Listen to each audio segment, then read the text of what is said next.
noite. Primeiro, gostaria de agradecer aos organizadores do evento, né? E pelo convite. É sempre uma honra estar aqui. Eu fiz meu mestrado aqui, estou vendo aqui, né? Quase gurus, mais que professores, entendeu? O meu orientador da minha dissertação, professor Fernando, que eu sempre tenho que agradecer. E gostaria, até solidarizando ali com a greve dos docentes, né? Eu vim aqui com a minha camisa também, que estamos em greve no campus de FNMG, no campus São Antônio. Eu sou TAI lá, né? Técnico em educação, sou analista de sistema. E não estava no meu currículo lá, mas eu cheguei a fazer, com 16 anos de idade, um dia de faculdade de ciências econômicas. Eu não estou muito, pode parecer muito longe, mas é um tema, né, que sempre eu gosto de estudar. E quando eu falei com o Fernando que eu estava querendo estudar sobre a China por conta da iniciativa Cinturão e Rota, ele falou assim, fica à vontade, né? Aí eu estudei assim, estudei uns 60 livros, umas 50 dissertações, uns 100 artigos, né, para me inteirar para o tema, uma vez que meu expertise de negócio, como diria assim, é a ciência da computação e tecnologia. E vamos falar um pouco disso aqui também, que se tem um país que investe hoje em tecnologia, né, é a China. Podemos começar? Então, eu fui chamado aqui para a gente falar sobre a dinâmica do crescimento chinês e a sua expansão nos anos 2000. É tudo que eu estudei, né, para chegar e até escrever um livro, infelizmente não trouxe aqui por esquecimento mesmo, mas a posteriori eu vou trazer. Pode passar. Bem, falar sobre esse crescimento, eu vou dar uma virada aqui para acompanhar direitinho aqui. Mas falar sobre esse crescimento chinês é falar sobre isso aqui, ó. Eu trouxe um gráfico inicial que está de 99 até 2023, que é o crescimento do PIB chinês. Em vermelho lá está o crescimento dos últimos anos, né? Desses últimos 25 anos praticamente, né? E está o crescimento chinês, é azul o crescimento do Brasil, e em verde ali o crescimento, em azul está o crescimento mundial e em verde está o crescimento do Brasil. Para que vocês deem uma olhada aí, né, na diferença que fez com que a China, que não representava nem 1%, né, da economia mundial, né, da produção mundial nos anos 80, né, um país igualitário, mas igual na pobreza, quase 90% da população estava na linha de pobreza, né, com um PIB per capita por volta de $100, né, e hoje está querendo fugir da armadilha da renda média e está com um PIB de $22 mil, né, a cada 8 anos, nos anos 80, 90, ela andou duplicando, 8 a 10 anos, duplicando o PIB e o PIB nominal, e agora ela entra no novo normal que a gente vai discutir aí, que é cada 8 anos. Você vê que até em momentos de crise a gente vai poder pautar ali, mesmo assim a China tem crescido, né, nesses últimos anos. Pode passar. Então, o Chongqing, né, o país do meio, né, que eu trouxe até o mapa lá, onde a China está no meio do mundo, né, para o porquê que eles, um dos porquês que eles se acham o país do meio, representa 22% da população global, muitos não sabem, mas são 56 grupos étnicos, né, com a maioria Han, 92% maioria Han, terceiro maior país em extensão, segunda maior economia do mundo, alguns já dizem que já passou a americana em poder de paridade de compra, né? É o maior parceiro comercial hoje de mais de 130 países, na verdade, responsável, já foi até mais, mas hoje é responsável por quase 20% da produção mundial, e desde 2009 é nosso maior parceiro comercial. esse parceiro tanto nas transações, né, quanto também em questão de investimento. Pode passar, por favor. E como se deu esse crescimento? Eu trouxe aqui a partir dos anos 80, mas é bom sempre reafirmar, né, que tem um ponto de inflexão, que é a Revolução Chinesa, né, que cria a República Popular da China, o Mao Tse-tung, né, que libera a China, né, dos 100 anos de humilhação, né, em 49, e que deu a base para que um outro ponto de inflexão, que é chamado de reabertura da economia chinesa, esse reabertura é assim, né, bem entre aspas, né, que a China nunca teve fechada para todo mundo, né, mas o mundo é que se fechou para a China, principalmente os americanos, né.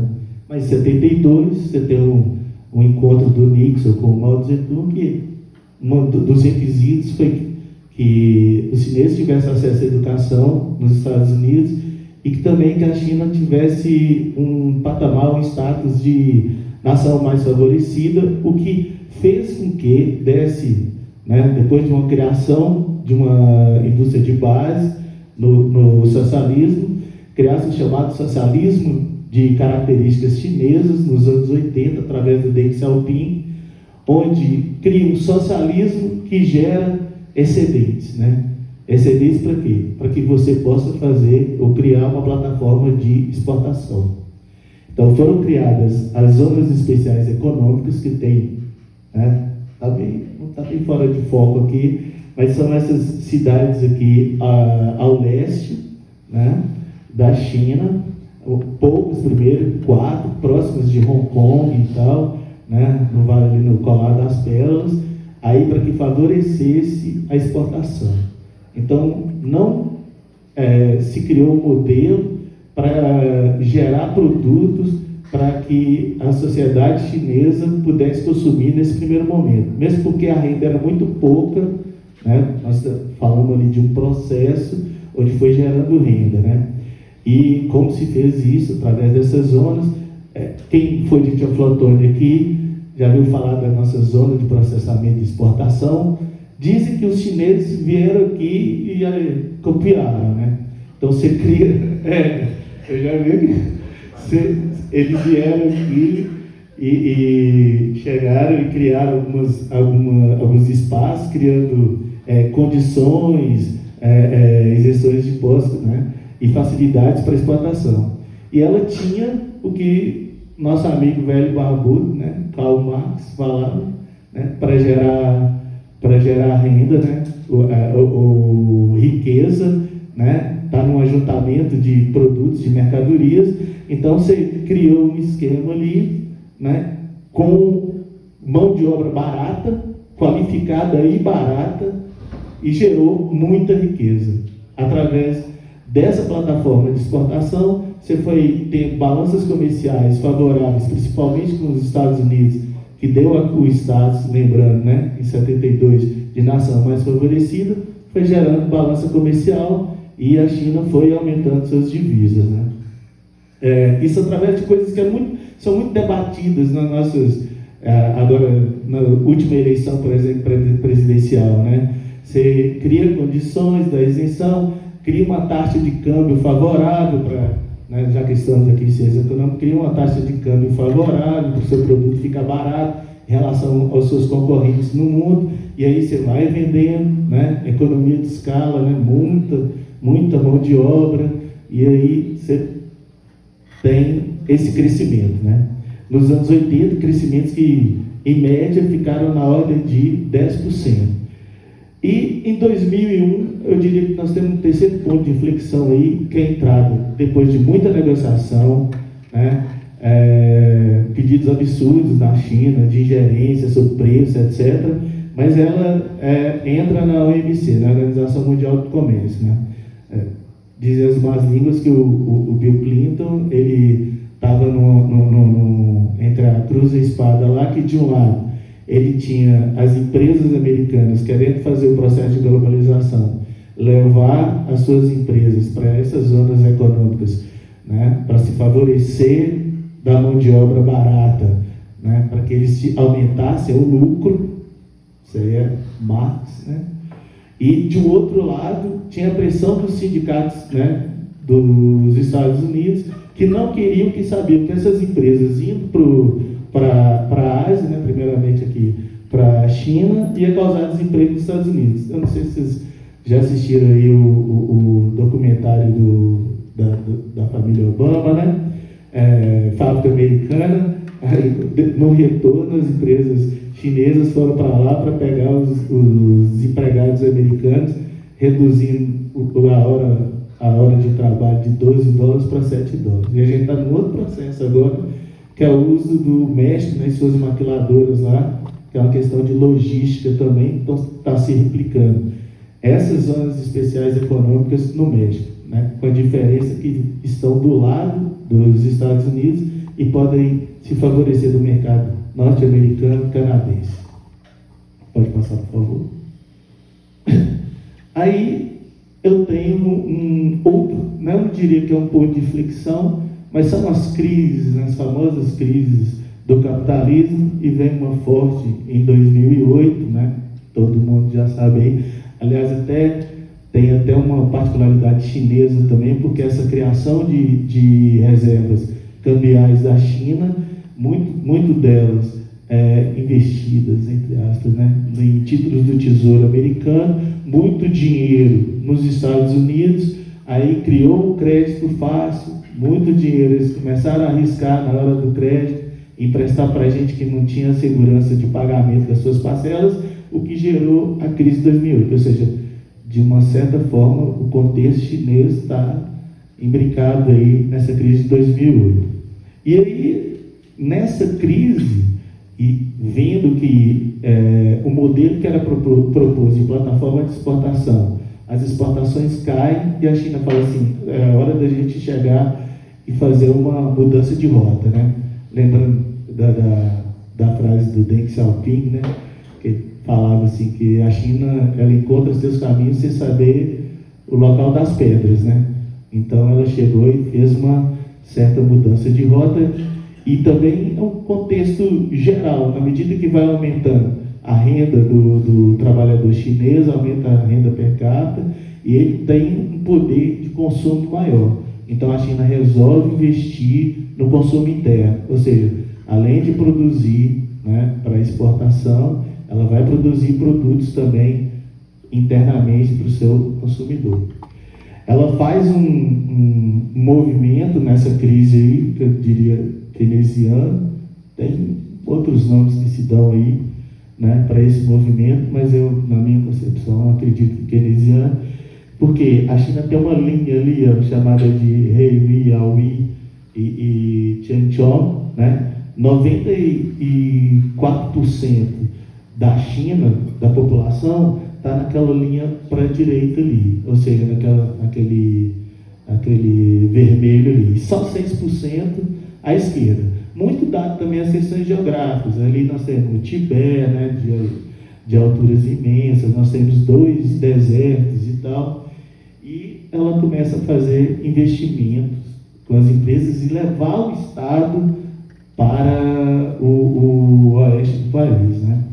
São investidos 856 bilhões de dólares nesse processo, né? É um processo que tem os seus reflexos e tal, também vai chegar, é um primeiro passo que eu diria do que eu cheguei a estudar, que é a iniciativa Cinturão em Rota, que é exportação de capitais. No caso aqui não é bem exportação de capitais, que é um dinheiro da China investido na própria China. É bom lembrar que províncias, né, cidades, vilas, muitas das vilas têm bancos de fomento, ou seja, os chineses têm muito dinheiro, né, muito capital que é acumulado, né? Então ele chega, esses bancos de fomento vão também fazer grandes obras, principalmente de infraestrutura, né? Um pouco já foi feito e é feito também nesse processo de urbanização, né? Que é a passagem dos moradores da zona rural que vão para a zona urbana, e aí você precisa criar infraestrutura para isso. É bom lembrar também, gente, que mesmo tendo citado aqui a questão das pedras, né, que eles não sabem no caminho aí, né, desde a Revolução Chinesa, ela tem uma economia planejada, centralizada, né? Tem planos quinquenais. Então, eles criam metas em determinados setores e segmentos. Então, nós temos que desenvolver e aumentar o crescimento na produção de aço em 20% esse ano. 20% também, não exagero, mas 5% esse ano. Então, isso é repassado para as províncias, para as cidades, e elas também vão criar seu planejamento para ver em que elas vão poder colaborar nesse processo aí, nesse planejamento. E é bom lembrar também, né, que, por exemplo, a gente vê os políticos aqui, eles estão meio desconectados, né, da sociedade e das necessidades do povo, né? Aí o que acontece? Os líderes lá, eles sabem que se ele atingir essas metas também que são propostas, ele vai ser bem visto no partido, e aí ele vai poder fazer sua ascensão dentro do partido também, né? É o caso de todos os líderes ali, o Deng Xiaoping. O Xi Jinping agora, por exemplo, ele era, se não me engano, de Xangai e tal. Então, o bom trabalho que é feito lá faz com que ele possa ascender dentro do partido, né? Quiser, depois você pode discutir também essa questão política da China, entendeu? Que é interessante, porque muitos dizem assim, é uma ditadura, é um governo autoritário, mas você tem o chamado democracia consultativa, então eles sempre se reúnem para, né, ver as melhores propostas e tal. Mas se antes esse sistema, de uma certa forma, deu certo, hoje mais ainda, porque aquelas divisas das quais eu tratei anteriormente aqui, né, fazem com que os bancos chineses, esses bancos de provento, tenham um poder enorme, recursos econômicos, para que eles possam viabilizar o que é determinado nesse planejamento. Então, daqui a pouco eu vou falar aqui, tem uma proposta de China 2025. Então, nós vamos chegar a estruturar a indústria chinesa com a Revolução 4.0. Então, a China fala, não, nós vamos investir em telecomunicação, 5G, agora já estão investindo em 6G. Então, os bancos de provento vão chegar e arrumar o dinheiro de forma fácil, né, com crédito fácil, com juro baixo, para que eles possam, né, a indústria privada, né, possa chegar e desenvolver essas tecnologias, né? Eu falei indústria privada, você tem mais ou menos 196 empresas do tamanho da Petrobras, algumas que concorrem entre si, e aí ela também vai fomentar isso. Assim como no governo americano também, o Exército da Libertação também vai demandar isso, né? Porque a maioria das coisas dessas tecnologias são pensadas num exército, né, de milhões de pessoas. Aliás, praticamente todo mundo é do exército. Você pode estar na faculdade, né, está estudando, ser do Exército de Libertação Chinesa. Pode passar.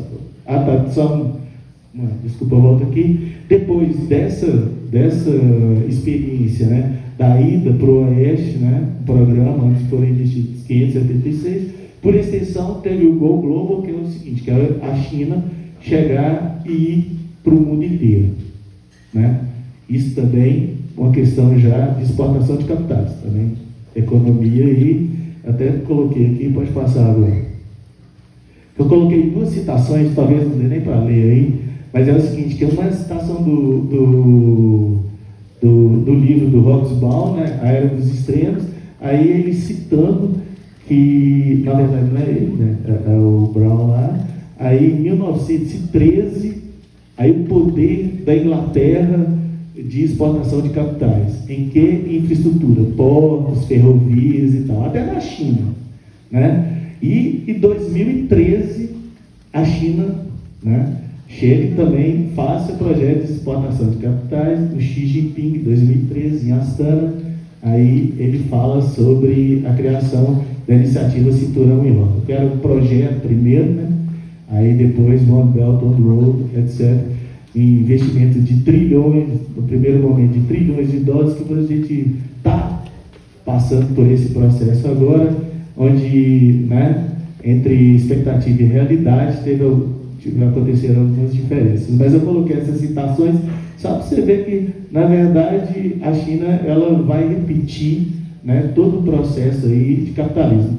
Os socialistas, né, aí, marxistas como eu, vão dizer que, na verdade, ela está tentando exaurir as forças produtivas de um modo de produção, que seria o capitalismo, né, para depois avançar para um sistema à frente aí, que não seja o socialismo. Tem Elias Jabbour, por exemplo, que fala que é de uma sociedade de projetamento, né, um modelo de projetamento, são criados projetos através da capacidade de recursos que ele tem de investimento, né, para que se possa sempre estar gerando emprego e renda no país. Mesmo porque, né, é sabido, né, de todos que em crise há uma tendência muito grande de queda de líderes, de governos, de partidos, etc. Né? A gente vive aí, isso aí direto. E é bom lembrar também, né, que a gente tem um conflito entre entidades na sociedade, o mercado, o Estado, né? Quando vai para o mercado, a gente tem coisas como o neoliberalismo aí, e quando vai para o Estado, a gente, né, propõe um capitalismo de ouro que já foi proposto, né, da era de ouro, de bem-estar social. E no caso da China, eu tenho o partido, né, comunista que está acima dessas duas entidades. Então ela controla, né, esse conflito na sociedade chinesa. Pode passar, por favor.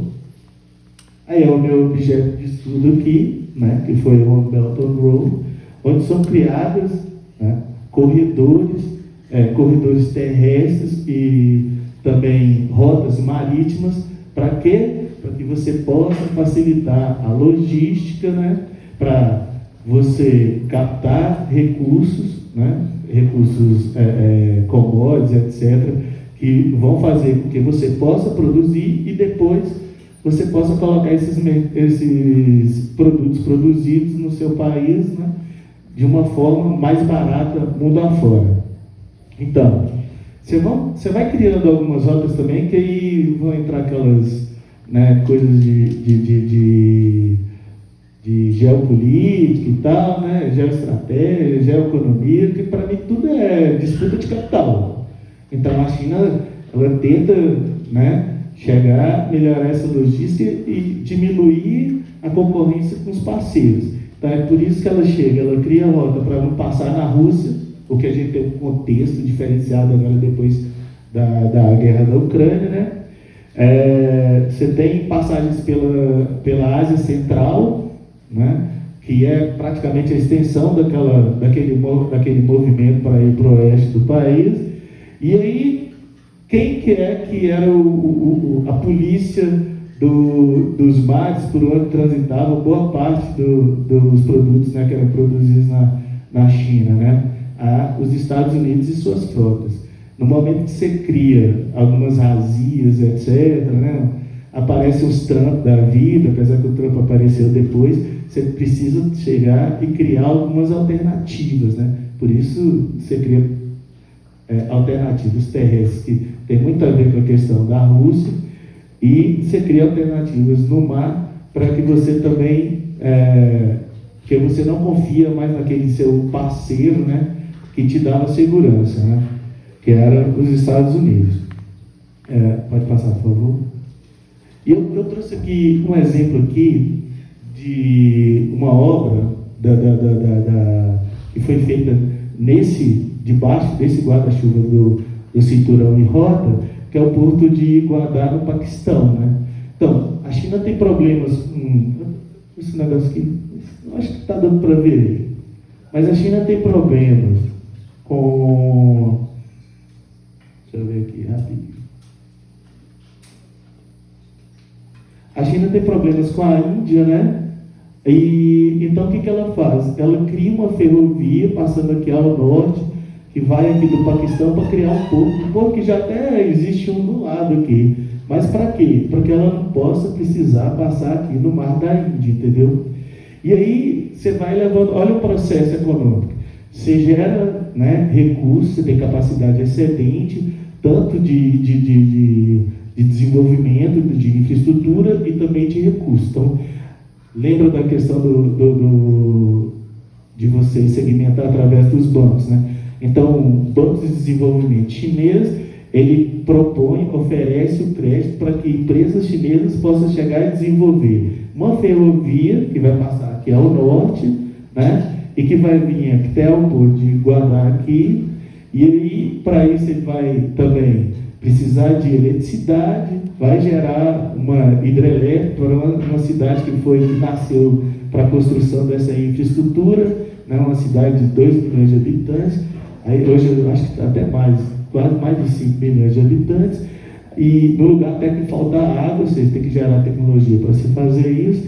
Então é gerado também emprego, além dos chineses, para os paquistaneses, né? E aí gera renda nessa cidade que é criada, e eles vão precisar de quê? Aí eles vão consumir geladeira, televisão, que são produzidas aonde? Lá na China. Ou então, no processo posterior, uma vez que eles estão investindo em inovação e tecnologia para agregar valor, eles vão levar suas empresas aonde? Lá para o Paquistão para produzir lá com a mão de obra barata dos paquistaneses. Então há uma lógica em todo esse crescimento, né? Aí vão entrar também essas questões de geopolítica e tal, porque que ele passa aqui, deixa de passar, etc, né?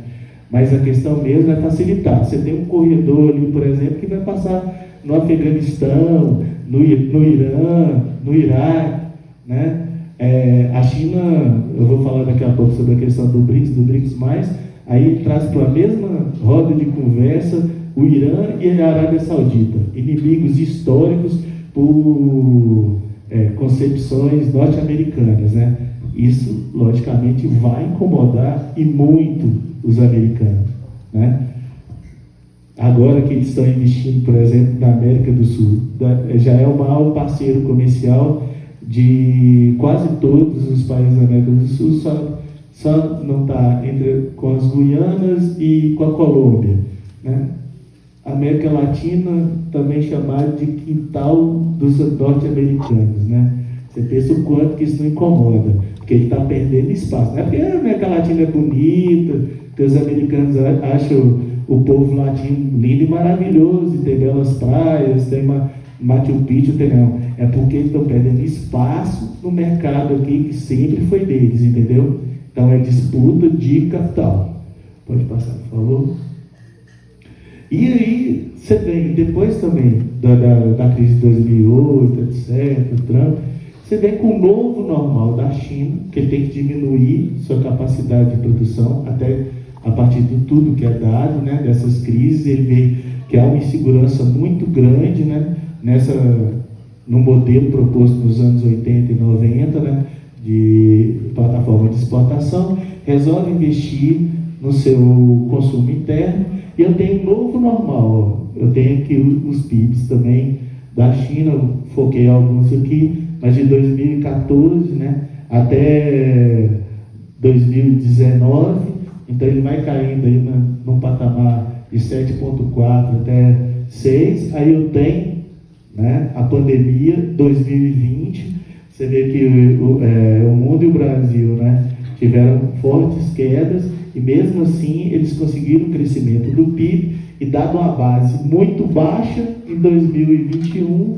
então eu tenho um crescimento, né, que é o maior desses últimos 10 anos, não só na China, mas também no mundo e no Brasil. Isso por conta do que eu falei, a base era baixa, você teve uma queda muito grande, né, de produção na economia, e aí eu tenho esse crescimento agora. Mas você vê que logo em seguida já caiu para 3%, esse ano deve estar em 5,2%. Ano passado, esse ano, tem uma projeção de mais ou menos 5%. Ou seja, é o novo normal.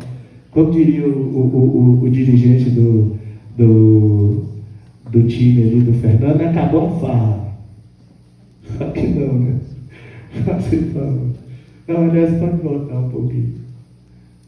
Então, eu tenho agora, né, aqueles planejamentos que eram feitos. Ao invés de ser focado em quantidade, as metas a serem atingidas, então agora a proposta é eu trazer qualidade, né? Então, se não houve um momento nos anos 80, 90, até a primeira década, né, do século aí eu chegar e crescer de qualquer forma, né, com a China se transforma no país mais poluidor do mundo, agora é focado no crescimento mais sustentável, né? Energia verde, etc. Né? Criar uma proteção social, ou seja, criar um sistema de aposentadoria, né, de seguridade social para os chineses.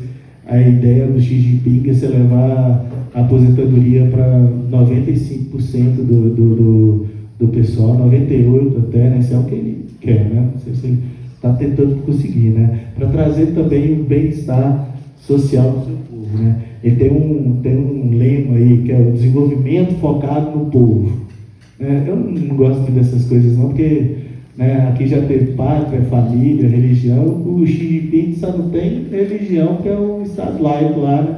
O Partido Chinês, ele, né, em tese, ele ainda é lá aquela ideia da religião, né? A religião como voto do povo. E a questão da segurança, que é uma segurança, tanto uma segurança alimentar, né? A segurança energética, para ela conseguir o povo continuar comendo, né? Houve um tempo, né? Naquela China dos anos 70, né? Aí o que se tinha, o que o governo oferecia era só uma tigela de arroz, agora eles estão comendo carne, nem é muita nossa não. A nossa eles usam para fazer linguiça, etc. Né? Mas eles adoram o boi australiano, né? E não sei porquê, né? Estão perdendo nossa cultura. Mas aí a segurança alimentar, a segurança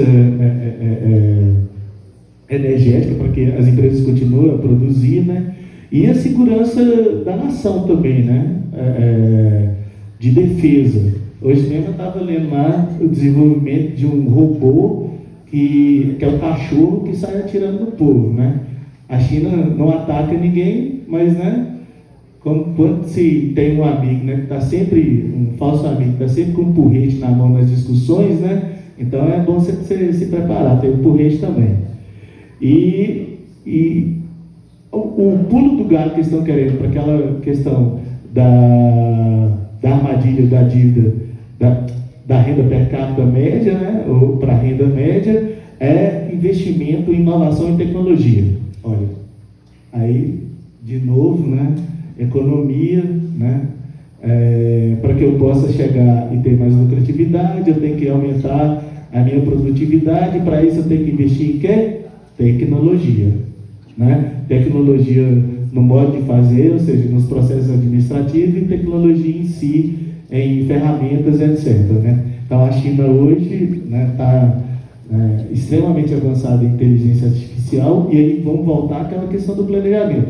Aí a questão do o Estado empreendedor, né, da Mazzucato.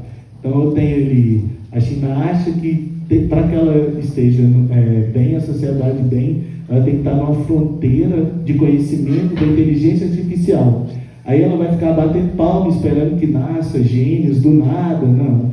Ela chega e coloca isso no seu planejamento e coloca os bancos, né, com investimento e tal, para fomentar empresas do setor. Mesmo porque, você sabe, esse tipo de investimento pode dar certo, pode não dar. Tem um prazo alongado para que você tenha um retorno. Então é importantíssima a presença do Estado, né? Em contraponto com esse Estado mínimo, neoliberal, que a gente sabe que é mínimo só para o povo, né? E que acha que isso é empreendedor quando você é trabalhador, explorador do seu próprio trabalho, vai sentar numa bicicleta e vai sair vendendo coxinha aí e vai ficar rico. Eu já falei sobre a proposta da China 2025, né? Que foi um investimento também. Você abre linhas de crédito para que as empresas tenham crédito favorecido, para que elas possam chegar e investir muito em tecnologia, né, na questão da economia 4.0, né, Revolução 4.0. Energia verde, né, está ligada àquela questão da qualidade lá. Então a China hoje ela é a maior, tem as maiores soluções de economia verde possíveis, energia solar, fotovoltaica, né? Até recomendo, tem alguns documentários aí na internet e tal, de inovação e tecnologia da China, que são sensacionais, eu sempre recomendo para o pessoal. E o cinturão e rota digital, né? Então, dentro dele também desse arcabouço, desse guarda-chuva lá, você tenta criar uma infraestrutura para que possa favorecer. Que infraestrutura seria essa, diferente da outra, de portos, ferrovias, gasodutos, etc. Aí você vai criar pontos de satélite para melhorar a telecomunicação, a internet 5.G, você tem que investir também nas linhas de transmissão e por aí vai. Pode passar, por favor. E para fechar aqui, só para lembrar que nós estamos no Brasil, né? Eu costumo falar o seguinte: você tem várias situações, né, experiências chinesas que talvez a gente pudesse adaptá-las e trazê-las para cá. Por exemplo, essa questão que eu acabei de falar do Estado empreendedor, que a gente poderia muito bem trazer esse exemplo para cá, entendeu? Então, hoje, né, como eu falei, é o maior parceiro comercial do Brasil, e aí você tem investimentos diretos, né, dos chineses no Brasil, alardeado aí, qualquer hora que você for no jornal aí, empresas do setor automobilístico aí, nessa concepção de energia verde, com carros elétricos. Aí primeiro foi investido aqui nos grids de eletricidade, né? Dizem que vão construir uma cidade lá no Nordeste, lá na Paraíba, lá de investimento, não sei quantos trilhões, mas por aí vai, né? Porque também tem muita mentira também. A questão do BRICS é importantíssima, né? O BRICS, porque é uma alternativa. Ano que vem, o Brasil vai presidir tanto o G20 quanto o BRICS. E aí você vê, a China, ela vende uma ideia de um crescimento partilhado, ou seja, de ajuda, entre aspas sempre, né, aos países, né, mundo afora, principalmente do terceiro mundo, ou do sul global, né.